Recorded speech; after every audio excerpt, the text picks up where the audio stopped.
Sur la terre africaine, la silhouette des minarets et des mosquées manifeste hautement combien la France a tenu au respect et à la protection des croyances et des traditions religieuses des peuples musulmans qui vivent à son ombre.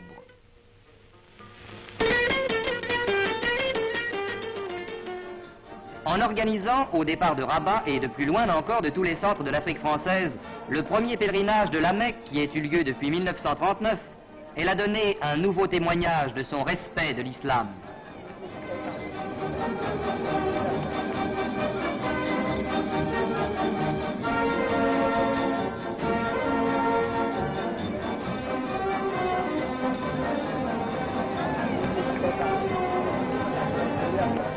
Partis au milieu de l'allégresse d'une foule enthousiaste et reconnaissante, des centaines de pèlerins marocains auxquels s'étaient joints les fidèles venus de plus loin et de l'Afrique équatoriale même, le convoi spécial s'ébranlait vers Alger, où la masse des pèlerins africains, marocains et algériens devait prendre place à bord du navire frété spécialement par le gouvernement pour les conduire à la ville sainte.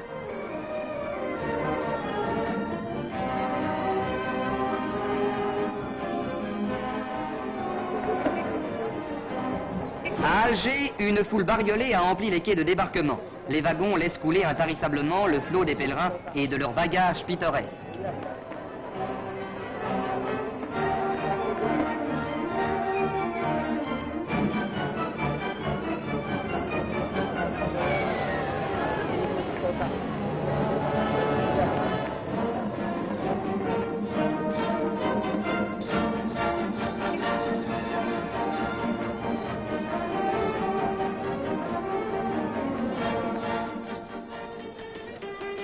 La place de la gare maritime d'Alger prend l'aspect d'un vaste caravansérail où se frôlent et se coudoient toutes les races de l'Afrique française, unies dans une même foi et une joie fraternelle.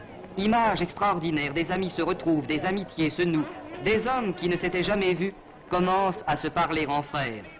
Et en attendant que s'opèrent, sous la direction des administrateurs français, les formalités de l'embarquement, une animation colorée, tranquille et heureuse emplit la gare maritime que cerne une foule de plus en plus dense venue assister au grand départ pour la terre sacrée.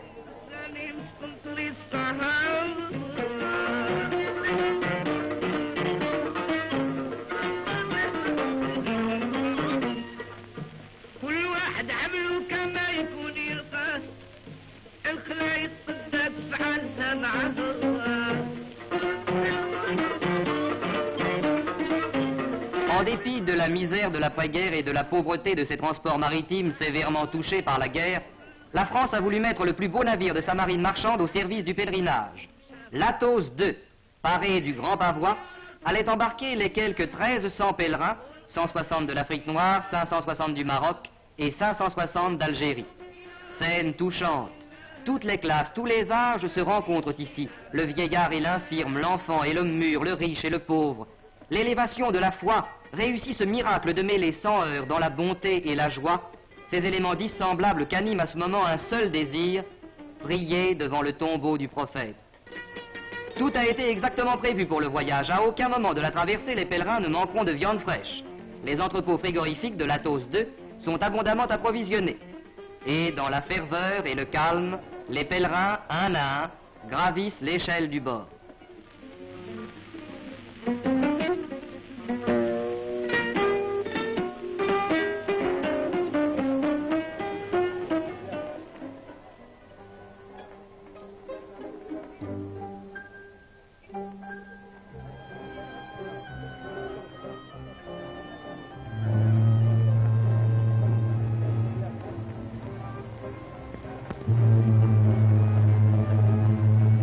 Soudain, le pavillon du pèlerinage vient de se déployer à côté des couleurs françaises, pendant que, attention délicate, le camion de la radio française qui accompagnera les pèlerins est hissé à bord du navire.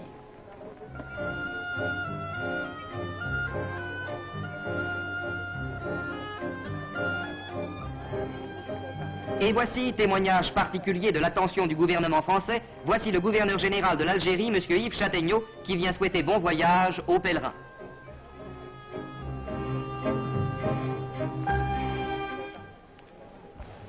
Je suis fier et il m'est agréable de saluer ici, au nom du gouvernement français, ceux qui ont le privilège de partir aujourd'hui pour le pieux pèlerinage au lieu saint de l'islam que le Coran prescrit aux musulmans d'accomplir une fois au moins durant leur vie. Au cri de joie de la foule qui se presse sur les quais pour assister au départ, le navire largue ses amarres accompagné jusqu'aux limites du port par une multitude de barques d'où les parents et les amis des pèlerins leur font un dernier adieu. L'Athos II vogue vers la terre du prophète.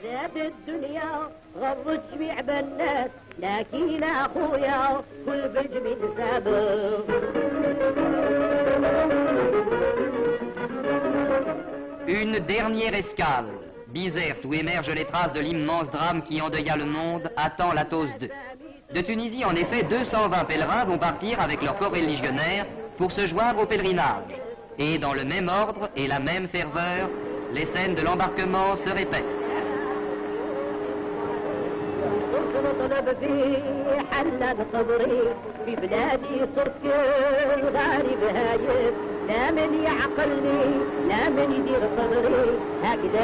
Cette fois, le pèlerinage est au complet, l'Athos II prend définitivement sa route sur la mer. Grâce à la France, le premier pèlerinage de l'après-guerre est commencé.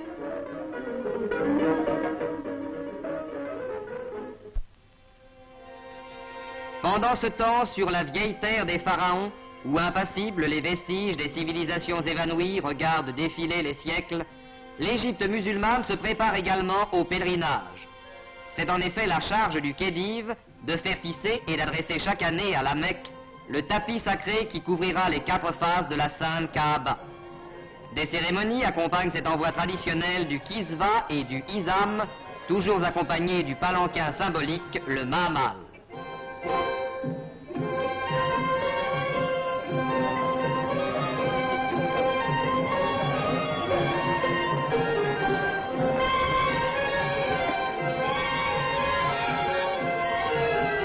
De l'Égypte, comme de tous les pays arabes, une foule considérable converge vers les rives de la terre sacrée. C'est chaque année une foule de 200 ou 300 000 pèlerins qui se dirigent de tous les points du monde arabe vers les lieux saints. Des navires de toute nationalité voguent vers Djeddah, où les différents pèlerinages nationaux se rencontreront. Émouvante tradition qui précipite depuis des siècles sur les pas du prophète des foules innombrables, animées de la même foi.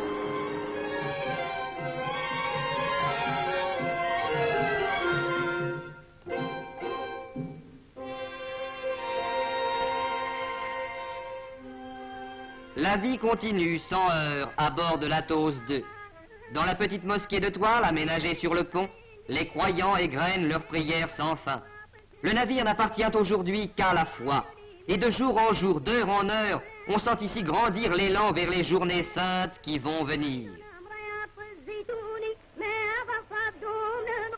Le canal de Suez passé, c'est la mer Rouge. Et sur cette ombre de terre qui s'est profilée tout à l'heure, voici Djeddah, le port où demain l'Athos II, au milieu de la flottille des bâtiments venus de toutes parts, prendra, comme le plus puissant, rang de vaisseau Commodore, parce que la France a voulu, pour faire honneur à ses pèlerins, leur donner le plus beau de ses navires. Djeddah n'est qu'une courte halte. Nos pèlerins n'y passeront que le temps de reprendre la route, car maintenant nous sommes sur le sol d'Arabie, et chacun n'a qu'une hâte, s'incliner et prier au lieu même où pria le prophète. Et c'est sur la route brûlante et désolée qui mène à la Mecque un défilé interminable et bigarré. Tous les moyens de transport, du plus ancien au plus moderne, se succèdent dans cette course émouvante, car on croirait que la route n'a qu'un sens. Tous les pas, tous les tours de roue se dirigent vers la Mecque. Et voici enfin la ville sainte, le terme du voyage, l'ultime but et le vœu suprême. Et la ville sainte s'emplit d'une rumeur sacrée. Des milliers de croyants entrés par Bab es Salam vont accomplir les rites du pèlerinage que doit faire une fois dans sa vie chaque musulman. C'est une course frénétique vers la grande mosquée, au centre de laquelle s'érige la Kaaba, but suprême du grand pèlerinage. La Kaaba, dont rêve sous toutes les latitudes chaque musulman. La Kaaba dont le voile laisse apparaître à son angle la pierre noire où le prophète posa sa tête. Heures émouvantes de la foi triomphante, journées de fièvre et de joie religieuse. La France tout entière s'honore d'avoir ouvert aux croyants d'Afrique du Nord les portes de la terre sacrée.